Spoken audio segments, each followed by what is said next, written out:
बस कही रही चरण गहिरानी, प्रेम पंकजन गिरा समानी, सुन स्नेह सानी बरबानी, बहुविधि राम सासु सनमानी, राम विदा मांगत कर जोरी, किन्ह प्रणाम बहोरी बहोरी, पाई सुई सब बहुरी सिर नाई, भाइन सहित चले रघुराई, मंजू मधुर मूरति उरयानी, भई स्नेह शिथिल सबरानी, पुन धीरज धरि कुंवर हकारी, बार बार भेटहि महतारी, पहुँचा वहीं फिरी मिलहि बहोरी, बड़ी परस पर प्रीत न थोरी, पुनि पुनि मिलत सखिन बिल गई, बाल बक्ष जिमि धेनु लवाई, प्रेम विवश नर नारी सब, सखिन सहित रनिवासो, मानहु किन्न विदेह पुरा, करुणा विरह निवासो। सभी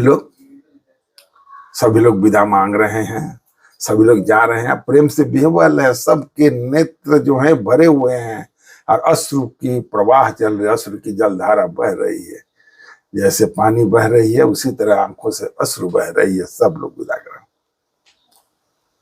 भगवान कह रहे हैं, माता कह रही हैं,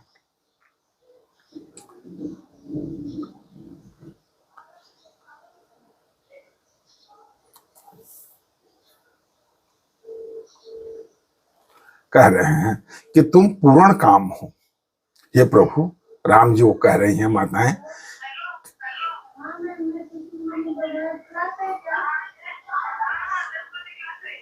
तुम पूर्ण काम हो, सुजान शिरोमणि हो और भाव प्रिया हो, तुम्हें प्रेम प्यारा है। हे राम, तुम भक्तों के गुणों को ग्रहण करने वाले, दोषों को नाश करने वाले और दया के धाम हो। ऐसा कहकर रानी जो है चरणों को पकड़कर चुप रह गई। माताएं जो हैं प्रभु राम के चरणों को पकड़ लेती है और चुप रहती हैं, मानो उनकी वाणी प्रेम रूपी दलदल में समा गई है, उनकी वाणी जो है अवरुद्ध हो गई है। प्रेम की जब विवस्था बढ़ जाती है तो आदमी मुंह को हो जाता है और आंखों की बातें होने लगती है, आंखों से अश्रु बहने लगती है, वाणी बंद हो जाती है। सने से सने श्रेष्ठ वाणी सुनकर श्री रामचंद्र जी ने सास का बहुत प्रकार से सम्मान किया। तब श्री रामचंद्र ने हाथ जोड़कर विदा मांगते हुए बार बार प्रणाम किया, आशीर्वाद पाकर और फिर सिर नवाकर भाइयों सहित शिवनाथ जी चले। श्री राम जी के सुंदर मधुर मूर्ति को हृदय में लाकर सब रानियां स्नेह से शिथिल हो गई। फिर धीरज धारण करके कुमारियों को बुलाकर माताएं बार बार उन्हें गले लगाकर भेंटने लगी। सब माताएं पुत्रियों को पहुंचाती है, फिर लौट कर मिलती है, फिर थोड़ी देर छोड़कर आती है, फिर दौड़कर जाकर मिलती है, फिर छोड़कर आते हैं, फिर दौड़ के आते मिलते हैं। ये आश्वत मैंने ऐसा लग रहा है कि हमारी श्वास निकल रही है। परस्पर में कुछ थोड़ी प्रीत नहीं बढ़ी, अर्थात बहुत प्रीत बढ़ गई। बार बार मिलते ही माताओं को सखियों ने अलग कर दिया और जैसे हाल की ब्याही हुई गाय को कोई उसके बालक बछड़े या बच्चिया से अलग कर दे। जो गाय बच्चा देती है उनकी उपमा की तुलना की जा रही है। यदि उस गाय बछड़े के पास यदि कोई जाता है तो मां चिल्लाने लगती है, और ऐसा लगता है जैसे उसको मार देगी। उसी तरह से जब उनकी पुत्रियां माता से बिछड़ रही हैं, वैसे दौड़ दौड़ कर जाकर अपनी पुत्रियों को गले लग रही हैं। सब स्त्री और पुरुष सखियों सहित सारा रनिवास प्रेम के विवश बस हो रहा है। ऐसा लगता है मानो जनकपुर में करुणा और विरह ने डेरा डाल दिया है।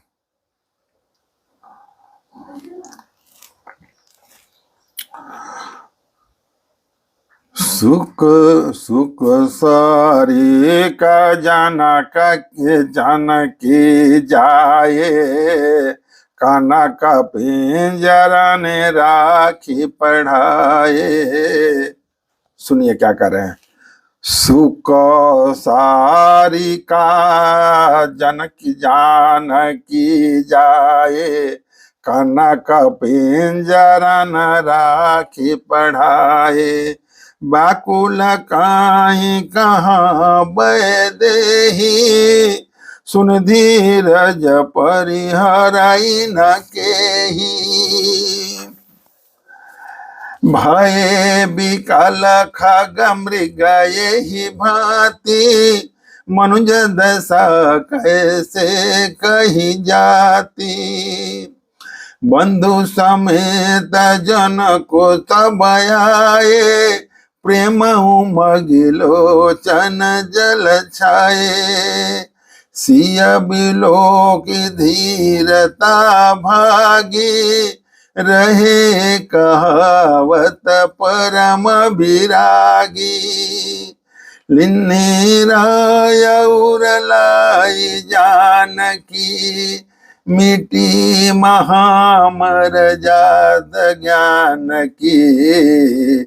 समुझावत सब सचिव सयाने, किन्ह विचार नय अवसर जाने।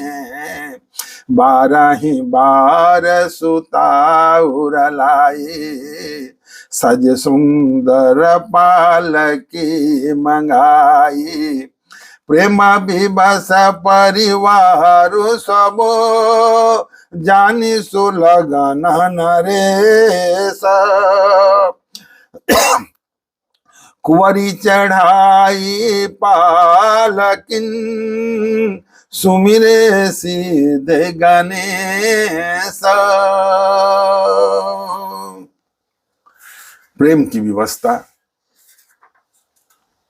विदाई की जो एक घड़ी होती है ना, उसकी अनुपम एक व्यवहार होता है, अनुपम एक दशा हो जाती है।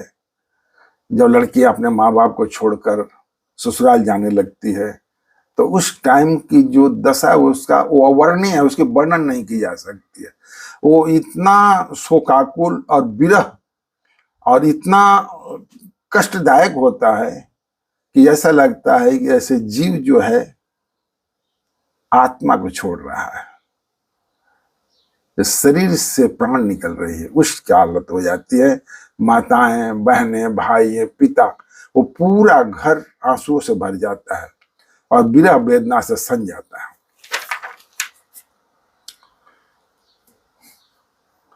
माता जानकी जी के बारे में लिखते हैं, सुख सारी सरिका, सुख सरिका माने सुगा की तरह जानकी जाए, क्या माने जानकी जी को सोने के पिंजड़े में रखकर किया था। क्या कहते हैं सुनिए। जनक जी ने जिन तोता और मैना को पाल पोस कर बड़ा किया था और सोने के पिंजड़े में रखकर पढ़ाया था, वे व्याकुल होकर कह रहे हैं, वैदेही कहाँ है। जो सोने के पिंजड़े में जो सुगा मैना तोते हैं, वो माता जी वैदेही जब जाने लगी तो वो सब चिल्ला उठे और कैसे कहने लगे, वैदेही कहाँ। उनके ऐसे वचनों को सुनकर धीरज किसको नहीं त्यागेगा, अर्थात सबका धैर्य जाता है। जब पक्षी और पशु तक इस तरह विकल हो गए, तब मनुष्य की दशा कैसी कही जा सकती है। पशु पक्षी माने खग मृग यही भांति, मनुष्य दशा कैसे कही जाती। माने खग मृग पशु पक्षी जो है सबकी वो विरह वेदना की हालत हो गई, तो मनुष्य की हालत कैसी कही जा सकती है। तब मनुष्य की दशा कैसी कही जा सकती है। तब भाइयों सहित जनक जी वहां आए, प्रेम से उमड़कर उनके नेत्रों में प्रेम आंसू बह चले। जब जनक जी आए और माता जानकी की विदाई करने लगे तो उनकी आंखें भर आई। क्या कहते हैं तुलसीदास जी, वे परम वैराग्यवान कहलाते थे, माने मोह माया से निर्लिप्त जनक जी, उनको वैरागी कहा गया है। लेकिन जब सीता जी को देखकर उनका भी धीरज भाग गया, छूट गया। जब माता राजा ने जनक जी को हृदय से लगा लिया, राजा ने जानकी जी को हृदय से लगा लिया, प्रेम से भाव से ज्ञान की महान मर्यादा मिट गई। माने यहां पर प्रेम की इतनी अधिकता हो गई कि ज्ञान की मर्यादा खत्म हो गई। वहां वैरागी जी निर्वैराग्य हो गए, प्रेमी हो गए और उनकी आंखों से आंसू बह गए। ज्ञान का बांध टूट गया, ज्ञान खत्म हो गई वहां पर जनक जी की। सब बुद्धिमान मंत्री उन्हें समझाते हैं, तब राजा ने विषाद करने का समय न जानकर विचार किया। बारंबार पुत्रों को हृदय से लगाकर सुंदर सजी हुई पालकियां मंगाई। सारा परिवार प्रेम में विवश है। राजा ने सुंदर मुहूर्त जानकर सीधी सहित गणेश जी का स्मरण करके कन्याओं को पालकियों पर चढ़ाया। शुभ समय जानकर गणेश जी गौरी गणेश मनाया और फिर उन्होंने अपने पुत्रियों को पालकी के ऊपर चढ़ाया। आगे कथा सुनिए। बहु विधि भूप सुतहि समुझाई, नारी धर्म कुल रीत सिखाई। दासी दास दिए बहु तेरे, सुचि सेवक जे प्रिय सिय केरे। सिय चलत व्याकुल पुरवासी, होई सगुन शुभ मंगल राशि। भूसर सचिव समेत समाजा, संग चले पहुँचावन राजा। समय बिलो की बाजने बाजे, रथ गज बाजी बराती न साजे। दशरथ भी प्रबोली सबलिन्हे, दान मान परिपूरन किन्हे। शरण सरोज दूर धरि सीसा, मुदित मही पति पाई सीसा। सुमरि गजानन किन्ह पयाना, मंगल मूल सगुन भय नाना। सुर प्रसन्न बरसाहि हरसाहि, करहि अप्सरा गाना। चले अवधपति अवधपुर, मुदित बजाई निशाना।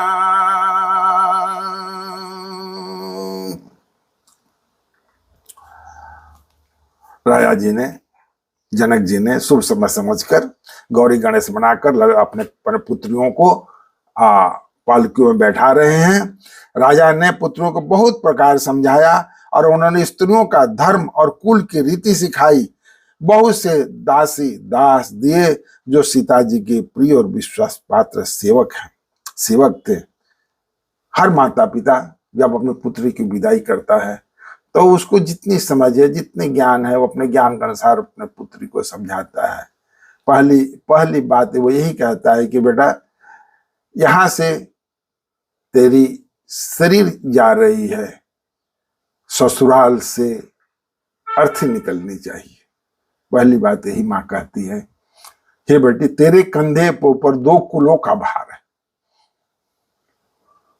2 कुलों का भार है, एक मायके का और एक ससुराल का। दोनों का मान रखना और माता पिता के भी सम्मान रखना। ये हर माता पिता अपने बच्चे को समझाकर विदा करते हैं। राजा ने पुत्र को बहुत प्रकार समझाया और उन्हें स्त्रियों का जो स्त्री का नारी जो धर्म है, नारी धर्म कुल की रीति सिखाई। माने यहाँ की जो ज्ञाने हैं, यहाँ की जो व्यवहार है, अब उसके छोड़ दे तू, और वहां की जो कुल रीति है, ज्ञान रीति है, वो अब तेरा वहां से नया अध्याय शुरू हुआ। अब उसको वो जानना सीखना बहुत जरूरी है।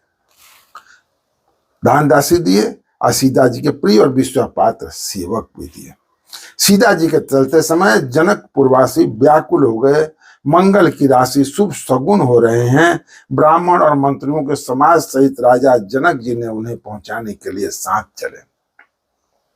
जनक जी जो नगर की सीमा तक है वहां तक तो जाकर पहुंचाएंगे। समय देखकर बाजे बजने लगे। बरातियों ने रथ, हाथी और घोड़े सजाए। दशरथ जी ने सब ब्राह्मणों को बुला लिया और उन्हें दान और सम्मान से परिपूर्ण कर दिया। उनके चरण कमलों के धूलि सिर पर धरकर आशीष पाकर राजा आनंदित हुए और गणेश जी का स्मरण करके उन्होंने प्रस्थान किया। मंगलों के मूल अनेकों सगुन हुए। जहां परमपिता परमेश्वर और माता जानकी की विदाई हो रही है, वहां सब मंगल ही मंगल है। देवता सब हर्षित हो रहे हैं, फूल बरसा रहे हैं और अप्सराएं गान कर रही है। अवधपति दशरथ जी नगाड़े बजाकर आनंद पूर्वक अयोध्या पुरी को चले, प्रस्थान कर दिए।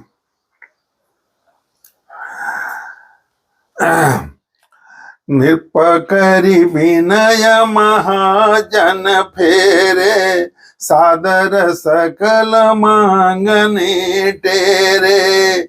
भूषण बसन बाज गज दिन्हे, प्रेम पोषि ठाढ़े सब किन्हे। बार बार बिरदावली भासी, फिरे सकल मयूर राखी। बहुरी बहुरी कौशल पति काहि, जनों को प्रेम जस फिरे न चाहि। पुनिका भूपति बचन सुहाए, प्रिय महिष दूरी बढ़ियाए। राहु बहोरी उतर भय ठाढ़े, प्रेम प्रवाह विलोचन बढ़े। तब विदेह बोले कर जोरी, बचन स्नेह सुधा जन बोरी। करो कवन विधि विनय बनाई, महाराज मोहि दिन बढ़ाई। कौशलपति समधि सजना, सनमाने सब भात। मिलन परस पर विनयति, प्रीतन हृदय समा।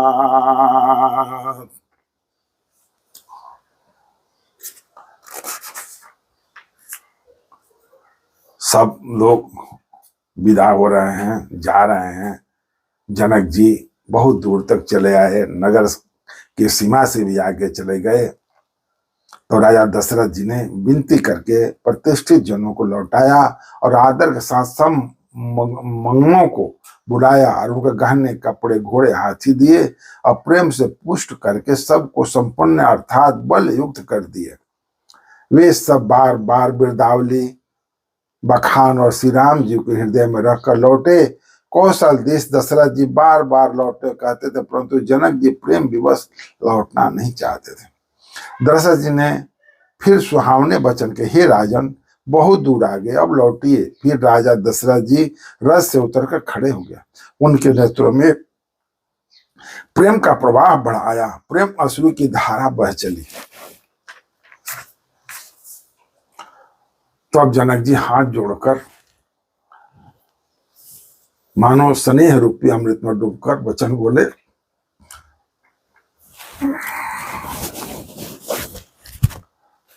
मैं किस तरह बनकर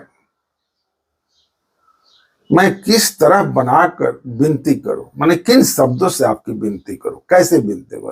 हे महाराज, आपने मुझे बड़ी बड़ाई दी, आपने मुझे अपने अपने में जोड़कर मेरा मान बढ़ा दिया, मेरे बहुत बड़ाई कर दी, मेरी कीर्ति बढ़ा दिया आपने। अयोध्यानाथ दशरथ जी ने अपने स्वजन समधि का सब प्रकार से सम्मान किया और उनके आपस के मिलने में अत्यंत विनय थी, इतनी प्रीति थी जो हृदय में समाती न थी।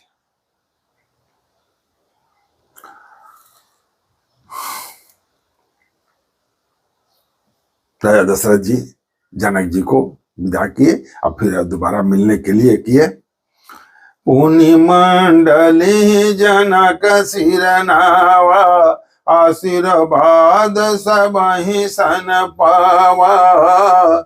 सादर पुनि भेटे जामाता, रूपशील गुण निधि सब भ्राता। जोरी पकरहि पानी सुहाए, बोले बचन प्रेम जनु जाए। राम करो के ही भांति प्रशंसा, मुनि महेश मन मान सहंसा। करहि जोग जोगी जहि लागी, को मोह ममता मृदु त्यागी। व्यापक ब्रह्म लखय विनाशी, चितानंद निर्गुण गुण राशि। मन समेत जय जानन बानी, तरकी न सकाई सकल अनुमानी। महिमा निगमने ते कही कहाई, जेते काल कर सराई। नैन विषय मोका भयो, सो समस्त सुख मोर। सबई लाभ जग जीव कहाँ, भये शयन कूल।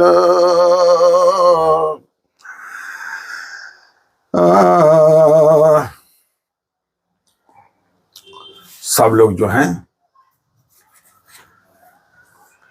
अपना इसी तरह से चलने की तैयारी कर लिए और बहुत प्रकार से जनक जी ने मुनि मंडलों को सिर नवाया और सभी से आशीर्वाद पाया। फिर आदर के साथ वे रूप, शील और गुण के निधान सब भाइयों से, अपने दामादों से मिले जनक जी, और सुंदर कमल के समान हाथों को जोड़कर ऐसे वचन बोले जो मानो प्रेम से ही जन्मे हूं। हे राम जी, मैं किस प्रकार की आपकी प्रशंसा करूं।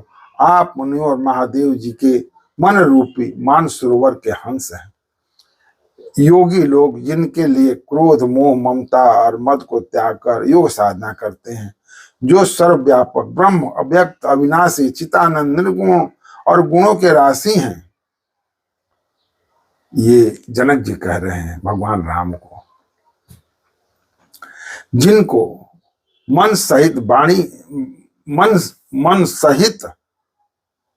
वाणी नहीं जाती, और सब जिनका अनुमान नहीं कर सकते, माने मन सहित वाणी से बोली नहीं जा सकती, जिनका अनुमान नहीं कर सकते, कोई तर्कना नहीं कर सकते, जिसका कोई तर्क नहीं है, जिनकी महिमा को वेद नीति नेति कहकर वर्णन करता है, माने नेति जिसका कोई नीति नहीं है, जिसका कोई माने अंत नहीं है, नेति कहकर वर्णन करते हैं, और जो सच्चिदानंद तीनों कालों में एक कर सर्वता और सर्वदा निर्वकार रहते हैं। हे प्रभु, वे ही समस्त सुखों के मूल, आप मेरे नेत्रों के विषय ईश्वर के अनुकूल होने पर जगत में जीव को सब लाभ ही लाभ है। मैंने आपसे इस समस्त में मुलाकात करे और एक होने के लिए मेरे इस नेत्रों को केवल लाभ ही लाभ है आपका दर्शन का।